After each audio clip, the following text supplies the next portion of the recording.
Hundreds of thousands have died and lost their lives in Syria. Millions have been forced into refuge. Many are living in terrible poverty and desperation. There has to be a political solution. Russia, America, the European Union, all the neighbouring countries, Iran, Saudi Arabia, have got to be involved in ensuring there is a real ceasefire and a political process that does give hope to the people of Syria in the future.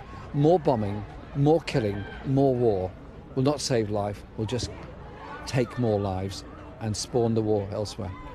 The Prime Minister's consulting Cabinet today. She's not consulting Parliament. Is she right? Parliament must be consulted on this. Surely the lessons of Iraq, the lessons that came there from the Chilcot report have got to be, there has to be a proper process of consultation. We elect Parliament, we elect members of Parliament, they should have a voice in this. The Cabinet on its own should not be making this decision. Parliament was consulted over Iraq though, wasn't it?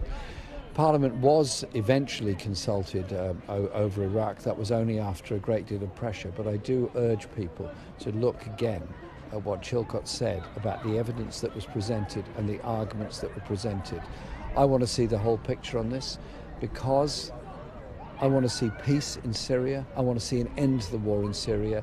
That does mean America and Russia holding back, pulling back and talking to each other. The dangers of bombing now, which could escalate the conflict beyond belief. Just imagine the scenario if an American missile shoots down a Russian plane or vice versa.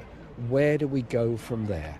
Surely, if we've learnt nothing from the past 50 years of Cold War and the proxy wars since then, of the dangers of that. Do you oppose military action under any circumstances? I'm not in favour of increasing military action in Syria. What I'm in favour of is a political process to bring about peace. How should Assad be punished though?